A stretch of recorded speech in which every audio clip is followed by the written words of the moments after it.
Lo que no dice la lección, el gran conflicto. Defendamos la verdad. Lección 4. El Señor Jesucristo dice, yo soy el camino, la verdad y la vida. Nada queda oculto ante la luz de la verdad. Prosigue su paso inexorable de alumbrar, hasta que todo quede alumbrado. Porque los habitantes de Jerusalén y sus gobernantes, no conociendo Jesús ni la palabra de los profetas que se leen todos los días de reposo, las cumplieron al condenarle. Y sin hallar en él causa digna de muerte, pidieron a Pilato que se le matase. Pero Pilato pretendió evitar que la verdad se manifieste, cuando su esposa le mandó decir, no tengas nada que ver con este justo. La verdad es para manifestarse, a brillar de por sí a su máximo esplendor. La palabra de Dios vive, es poderosa y es más cortante que cualquier espada de dos filos. Penetra tan profundo que divide el alma y el espíritu, las coyunturas y los huesos, y juzga los pensamientos y sentimientos de nuestro corazón.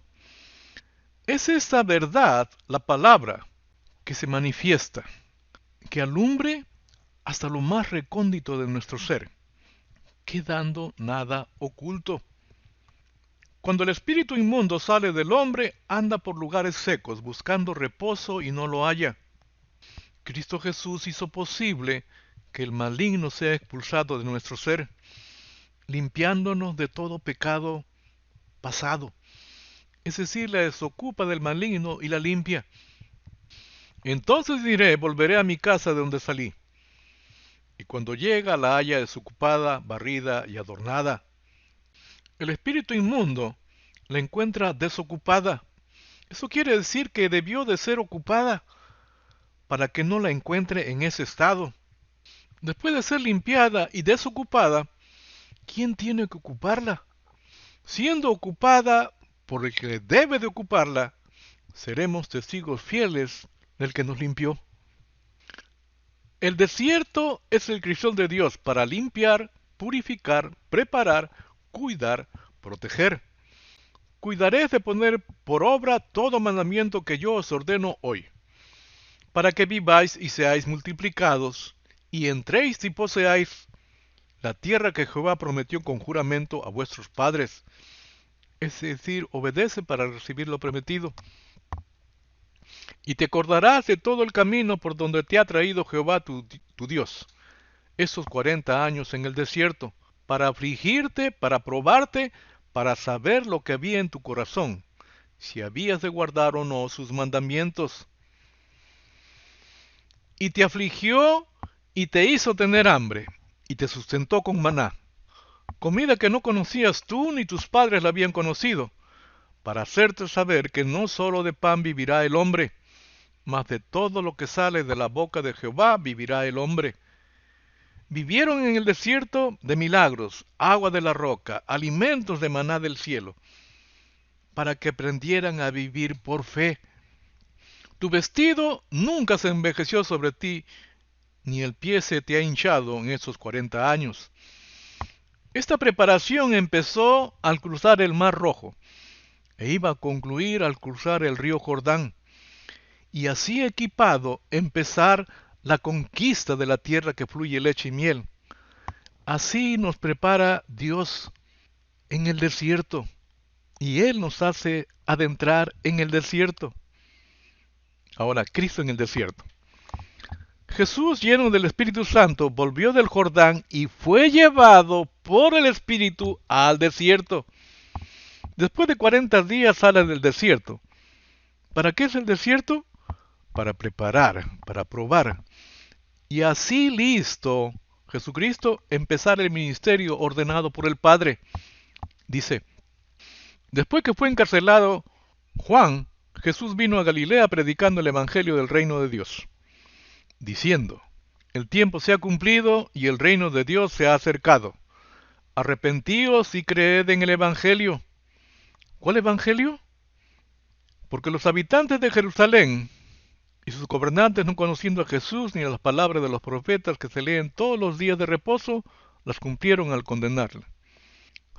Eran palabras proféticas que se cumplieron al condenarla. En 1 Juan 4, versículo 18 dice: donde hay amor no hay miedo. Al contrario, el amor perfecto echa fuera el miedo, pues el miedo supone el castigo. Por eso, si alguien tiene miedo, es que no ha llegado a amar perfectamente. El miedo supone castigo.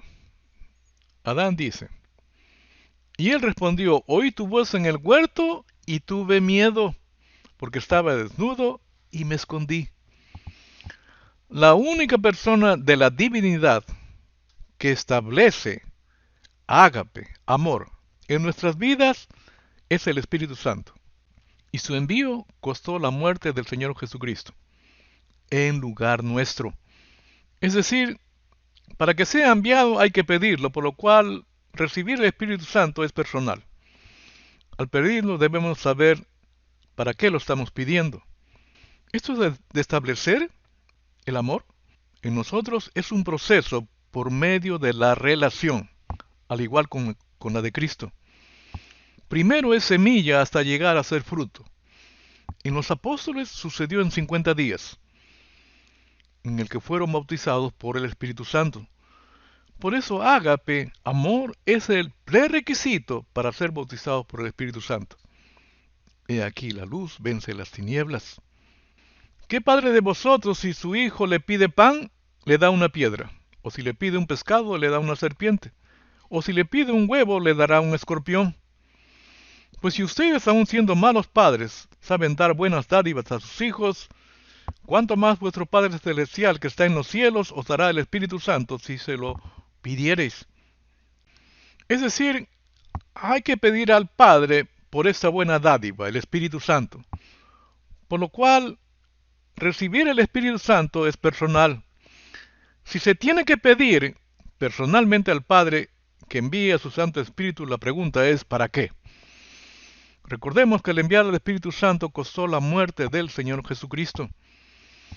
Pero les digo la verdad, les conviene que me vaya, porque si no lo hago, el Consolador no vendrá a ustedes. En cambio, si me voy, se lo enviaré a ustedes. Así es que para qué lo estamos pidiendo debe tener relación con su muerte. Cualquier otra razón no es valedera. El Padre no lo va a enviar. He aquí para qué lo va a enviar. Lo primero que va a hacer, a petición personal, al Padre. Y cuando Él venga, convencerá al mundo de su error en cuanto al pecado, a la justicia y al juicio. De pecado porque ciertamente no creen en mí. Ejemplo, nos ordena amarnos unos a otros, y somos parciales con nuestro prójimo. Y según Santiago, ser parcial, hacer acepción de personas, es pecado. De pecado porque ciertamente no creen en mí. De justicia por cuanto voy al Padre y no me veréis más. Y algunos de nosotros no queremos que se vaya. Y ello no es justo. Y de juicio por cuanto el príncipe de este mundo ha sido juzgado y condenado a dejar de ser. En inglés se diría está en death row. Por lo cual ninguna autoridad tiene sobre nosotros por ignorancia. La luz vence las tinieblas, la verdad. Tener valor para resistir todas las miserias del enemigo que nos arroje. Y así permaneceremos firmes. Muere Moisés y Dios llama a Josué, y él dice, y le dice que él va a adentrar a este pueblo a la tierra que fluye leche y miel. Desde el desierto y el Líbano hasta el gran río Éufrates, toda la tierra de los Eteos hasta el gran mar, donde se pone el sol, será vuestro territorio. Nadie te podrá hacer frente en todos los días de tu vida. Como estuve con Moisés, estaré contigo, no te dejaré ni te desampararé. Josué sabía de primera mano cómo Dios había estado con Moisés y cómo Moisés vivió de acuerdo con esa seguridad. Es más, Josué fue consagrado para ese servicio. Dice Moisés: ponga Jehová, Dios de los espíritus de toda carne, un varón sobre la congregación, que salga delante de ellos y que entre delante de ellos, que los saque y los introduzca para que la congregación de Jehová no sea como ovejas sin pastor. Y Jehová dijo a Moisés: Toma a Josué, hijo de Nun, varón en el cual hay espíritu, y pondrás su mano sobre él, y lo pondrás delante del sacerdote Eleazar, y delante de toda la congregación, y le darás el cargo en presencia de ellos, y pondrás de tu dignidad sobre él, para que toda la congregación de los hijos de Israel le obedezca. Y le dice a Josué Dios: Esfuérzate y sé valiente, porque tú repartirás a este pueblo por heredad la tierra de la cual juré a sus padres que le daría a ellos. Ya había recibido los elementos necesarios para el servicio, además la seguridad de Dios con él. Pero le dice: esfuérzate y sé valiente. Este es el objetivo en la vida de Josué. También debe de ser el objetivo en el desarrollo de nuestra vida diaria, porque debemos ser conscientes de las acechanzas del enemigo. ¿Para qué tienen que esforzarse y ser valiente? Porque él va a repartir a este pueblo por heredar la tierra que fluye leche y miel. Solamente esfuérzate y sé muy valiente para cuidar de hacer conforme a toda la ley que mi siervo Moisés te mandó. No te apartes ni de ella, ni a diestra ni a siniestra, para que seas prosperado en todas las cosas que emprendas. Aquí le dice en qué debe de esforzarse y ser valiente. En la ley que mi siervo Moisés te mandó. ¿Para qué? Para que seas prosperado en todas las cosas que emprendas, que iba a emprender o que se le había ordenado que hiciese. Nunca se apartará de tu boca este libro de la ley, sino que de día y de noche meditarás en él, para que guardes y hagas conforme a todo lo que en él está escrito, porque entonces harás prosperar tu camino y todo te saldrá bien. Aquí le dice cómo hará esto de esforzarse y ser valiente cada día de su vida, su camino. Como en mi corazón he guardado tus dichos, la ley, sino que en la ley de Jehová está su delicia, y en su ley medita de día y de noche. Ahora, ¿para qué esto?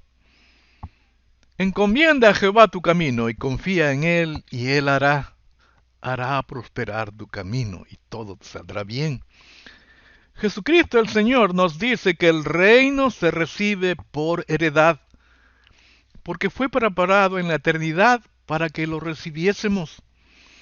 Entonces el rey dirá a los de su derecha: venid benditos de mi Padre, heredad el reino preparado para vosotros desde la fundación del mundo. También nos dice: de cierto os digo, entre los que nacen de mujer no se ha levantado otro mayor que Juan el Bautista, pero el más pequeño en el reino de los cielos mayor es que él. Juan el Bautista es mayor que cualquier otro antes que él, por ser heraldo del Señor. Pero mayor que él y los anteriores a él son los recién nacidos en el reino, los que han sido partícipes del bautismo por agua y del Espíritu. Desde los días de Juan el Bautista hasta ahora, el reino de los cielos se hace fuerza, y los valientes lo arrebatan. Es decir, mediante esfuerzo y valentía se entra al reino, como recién nacido. Recordemos que reforma es mejorar. ¿Qué querían mejorar los reformistas? El sistema de la Iglesia Católica. ¿Lo lograron? No lo lograron. Dice un escrito: reforma y revolución son fenómenos que se dan en todo lo existente, al menos en todo lo vivo. Reforma, como su nombre lo indica, es mejorar, adaptar algo para que siga existiendo. Revolución, en cambio, es el fin de lo viejo y el surgimiento de algo completamente nuevo, distinto. Otro escrito dice: si atendemos a su significado más elemental, reformar significa volver a dar forma, o sea, someter algo a cambios paulatinos o moderados que vayan en su beneficio o su mejoramiento o su adecuación respecto de nuevas condiciones contextuales.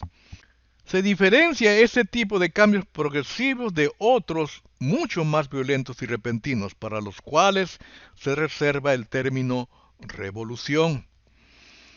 El sistema católico es la regencia de uno, el Papa, en beneficio del sistema, para subsistir, para permanecer, y lo ha logrado por cerca de 2000 años. ¿Podríamos pensar que Dios también reformó su sistema? Es decir, mejoró su sistema. Dice, ahora bien, aún el primer pacto tenía ordenanzas de culto y un santuario terrenal. Y hasta el versículo 5 enumera los compartimentos que tenía y lo que había en cada uno de ellos. En el 6 empieza diciendo, y así dispuestas estas cosas, en la primera parte del tabernáculo entran los sacerdotes continuamente para cumplir los oficios de culto. Pero en la segunda parte, solo el sumo sacerdote, una vez al año, no sin sangre, la cual ofrece por sí mismo y por los pecados de ignorancia del pueblo, dando el Espíritu Santo a entender con esto que aún no se había manifestado el camino al lugar santísimo, entre tanto que la primera parte del tabernáculo estuviese en pie.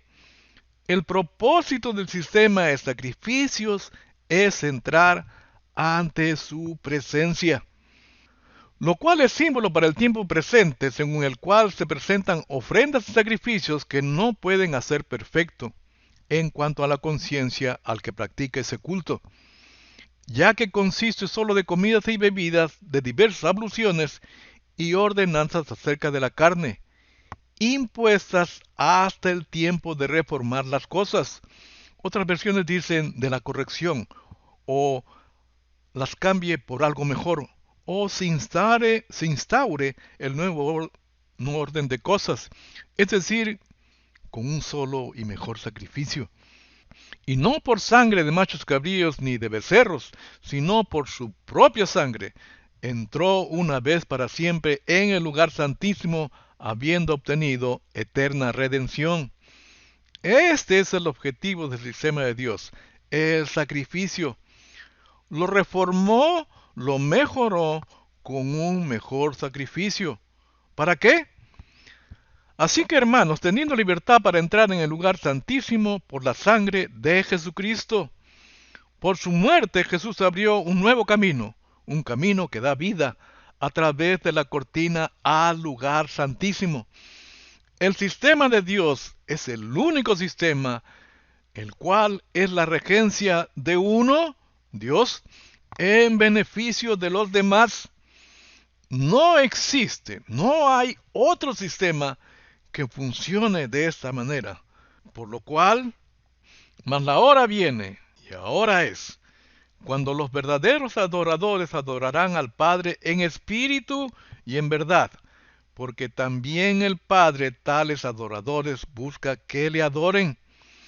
Dios es espíritu, y los que le adoran en espíritu y en verdad es necesario que adoren. Nosotros, la iglesia, tú, yo, cada uno de nosotros. Recordemos que el objetivo en el solo y único plan de Dios somos nosotros, sus hijos, de ser restaurado en nosotros lo que perdimos en la caída, que son santidad, reino y su presencia. Esta es nuestra seguridad, nuestra esperanza de que Elohim Dios no ha escatimado nada en favor nuestro, ni siquiera Elohim Hijo, el unigénito del Padre.